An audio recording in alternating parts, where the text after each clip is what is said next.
समझ आया कि हाँ ये वजह है। ये कहानी है दो बच्चों की जो एक गांव में रहते थे। उनमें से एक 6 साल का था और एक 10 साल का। दोनों बहुत अच्छे दोस्त थे, बिल्कुल शोले के जय और वीरू जैसे। दोनों हमेशा साथ साथ रहते, साथ साथ खेलते, साथ साथ खाते पीते, साथ साथ नहाते धोते। नहीं धोते नहीं, ये थोड़ा ज्यादा हो गया। तो एक दिन वो दोनों गांव से थोड़ा दूर निकल गए और खेलते खेलते उनमें से जो बड़ा बच्चा था 10 साल वाला, वो एक कुएं में गिर गया और जोर जोर से चीखने चिल्लाने लग गया क्योंकि उसको तैरना नहीं आता था। अब जो दूसरा बच्चा था छोटा सा 6 साल का, उसने अपने आसपास में देखा और उसको कोई नजर नहीं आया, उसको कोई नहीं दिखा जिसको कि वो बुला सके हेल्प के लिए। और फिर उसकी नजर पड़ी एक बाल्टी पे जिस पे एक रस्सी बंधी हुई थी। उसने एक सेकंड भी वेस्ट नहीं किया, उस बाल्टी को उठा करके कुएं में फेंक दिया और अपने दोस्त को बोला कि पकड़ ले इसको। उसके दोस्त ने पकड़ा और वो अपनी पूरी ताकत लगा करके पागलों की तरह उसको खींचने लगा। खींचता रहा, अपनी पूरी जान लगा दी उसने। छोटे से बच्चे ने, 6 साल के और 10 साल के बच्चे ने उस बाल्टी को पकड़ा हुआ था। खींचता रहा और तब तक नहीं रुका जब तक उसने अपने दोस्त को बचा नहीं लिया, जब तक वो बाहर नहीं आ गया। अब यहां तक तो ठीक था, यहां तक तो ये कहानी समझ आती है। लेकिन हुआ क्या कि जैसे ही ये दो बच्चे जब दोनों एक हो गए, जब बाहर आए और आकर के गले मिल रहे, रो रहे और खुश हो रहे, एक तरफ से उनको डर भी लग रहा था। डर था कि अब गांव जाएंगे तो बहुत पिटाई होगी जब उनको बताएंगे कि ऐसे हम कुएं में गिर गए और ये सब चीजें हुई। लेकिन मजे की बात, ऐसा कुछ भी नहीं हुआ। वो जब गांव गए और जा करके उन्होंने अपने घर वालों को बताया, बाकी गांव वालों को बताया, तो किसी ने विश्वास नहीं किया, पूरे गांव वालों ने। और वो अपनी जगह बिल्कुल ठीक थे क्योंकि उस बच्चे में इतनी ताकत भी नहीं थी कि वो एक बाल्टी पानी से भरी हुई वो उठा सके। तो इतने बड़े बच्चे को इतनी ऊपर खींचना तो बहुत दूर की बात है। लेकिन एक आदमी था उस गांव में, उसने विश्वास कर लिया। उनको सब रहीम चाचा कहते थे, उस गांव के सबसे समझदार बुजुर्गों में से एक। और सबको लगा कि यार ये कभी झूठ नहीं बोलते, अगर ये कह रहे हैं तो जरूर कोई ना कोई बात होगी, कोई ना कोई वजह होगी जिस वजह से ऐसा कह रहे हैं। और फिर सारे गांव वाले इकट्ठे होकर के उनके पास में गए और जा करके बोले कि देखो जी, हमें तो कुछ समझ आ नहीं रहा, आप ही बता दो कि ऐसा कैसे हो सकता है। तो उनको हंसी आ गई। वो बोले कि यार इसमें मैं क्या बताऊं, वो बच्चा बता तो रहा है उसने कैसे किया। बाल्टी को उठा करके कुएं में फेंका, उसके दोस्त ने बाल्टी को पकड़ा, उसने रस्सी को खींचा और अपने दोस्त को बचा लिया। तो आपको पता तो है उसने कैसे किया, बच्चा बता तो रहा है, इसमें मैं क्या बताऊं। तो सारे गांव वाले उनकी शक्ल देख रहे।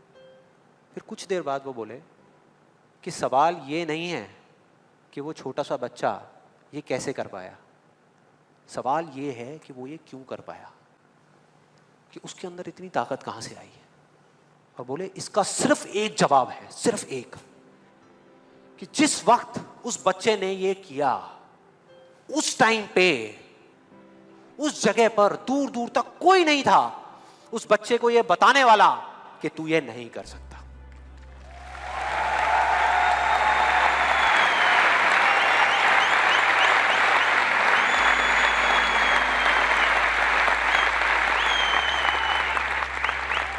बोले कोई नहीं था, कोई नहीं, यहां तक कि वो खुद भी नहीं, वो खुद भी नहीं।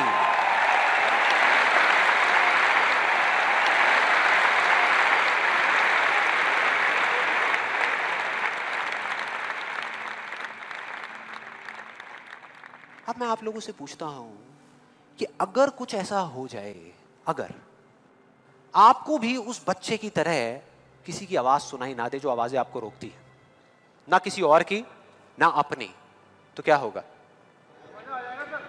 मजा आ जाएगा, राइट? उस बच्चे की तरह आपको भी कोई नहीं रोक पाएगा। You'll be unstoppable, right? Yes और नो?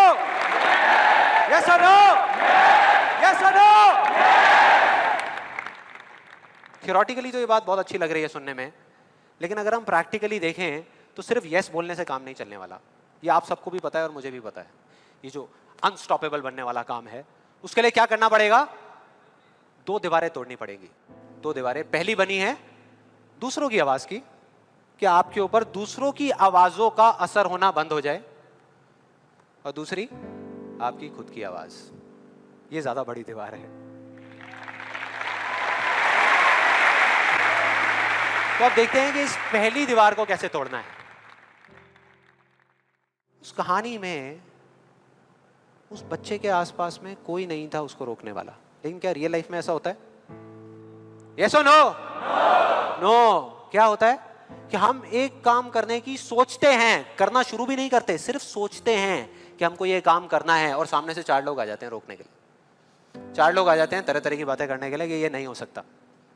अरे बड़ा इम्प्रैक्टिकल सा आइडिया है। जब कोई नहीं कर पाया तो तू क्या करेगा? होता है ऐसा? कितने लोगों के साथ ऐसा हुआ है? सबके साथ हुआ है और होता रहता है। और मेरे साथ तो पता नहीं कितनी बार हुआ है। किसी के साथ कुछ ज्यादा ही हुआ है लगता है। लगता है उनको राह चलते भी, मेट्रो में भी कोई मिलता है, अबे तू नहीं कर पाएगा चल।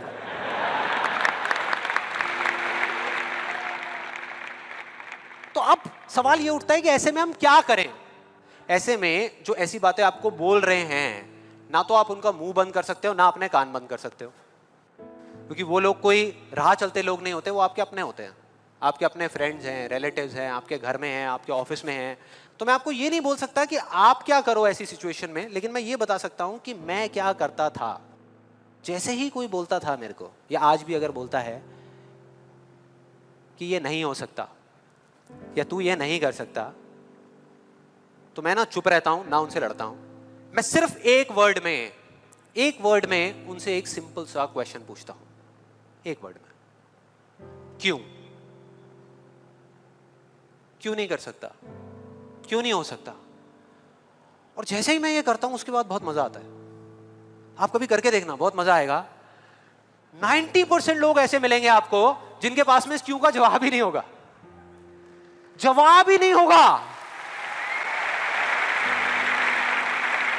नहीं, वो सोच में पड़ जाते हैं। जैसे ही मैं पूछता हूं ना क्यों, हाँ क्या क्यों, ये कैसा सवाल है? तो ये है वो 90% लोग जिनके पास में कोई जवाब ही नहीं होता, या होता भी है तो वो इतना फनी होता है कि आप चाह करके भी अपने आप को हंसने से नहीं रोक पाओगे। जैसे एक बार मेरे साथ हुआ था, जब मैं करीबन आई थिंक 18 साल का था और मैंने नया नया फोटोग्राफी का कोर्स किया था।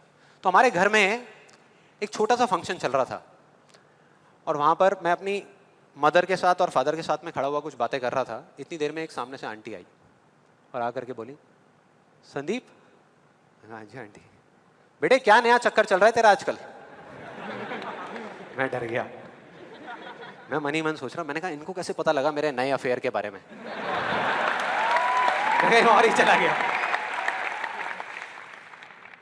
फिर मैंने उनको देखा और डरते डरते उनसे मैंने कहा कि भाई आंटी जी क्या मतलब, मैं कुछ समझा नहीं, कौन सा चक्कर, क्या क्या कौन सा? तो आंटी ने बोला, कहते क्यों तू ये फोटोग्राफी नहीं कर रहा आजकल? ये फोटोग्राफी का कोर्स नहीं किया तूने? तो उन्होंने बोला मेरी थोड़ी सी जान में जान आई। मैंने कहा अच्छा, फोटोग्राफी की बात हो रही थी। फिर उन्होंने बोला, बेटा अगर तू बुरा ना माने तो एक बात कहूँ। मैंने कहा नहीं नहीं आंटी बोलिए ना। बेटे मेरी अगर तू माने ना, तो ये जो तू फोटोग्राफी के चक्करों में पड़ा है ना, ये सब बेकार की चीज़ें हैं।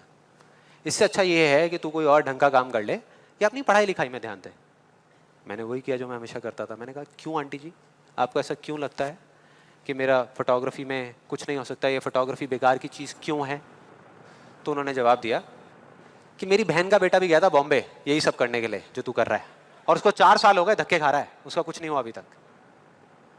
मैंने फिर सुना, फिर मैंने दोबारा से वही क्यों को ले आकर के चिपका दिया। मैंने उनसे पूछा लेकिन आंटी मेरे को कुछ समझ नहीं आया कि अगर वो कुछ नहीं कर पाया तो मैं कुछ क्यों नहीं कर पाऊंगा? सीधा सा क्वेश्चन है यार।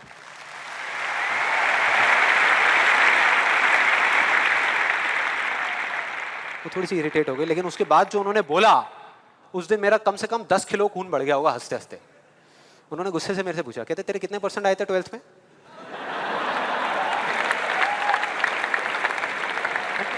मतलब फोटोग्राफी से इसका कोई कनेक्शन नहीं है दूर दूर तक, लेकिन उनका ये सवाल था कितने % आए थे तेरे 12th में? मैंने कहा जी 85% आए थे आंटी। फिर उन्होंने एक अजीब सा एक्सप्रेशन दिया, मेरे को ऐसे देखा जैसे कि मेरे से बड़ा बेवकूफ़ इस पूरी दुनिया में कोई नहीं है, और बोली उसके 92% आए थे।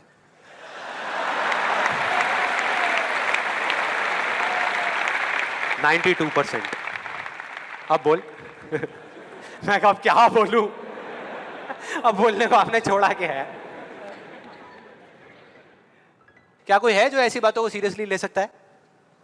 नो, यस और नो? नो, ले ही नहीं सकते।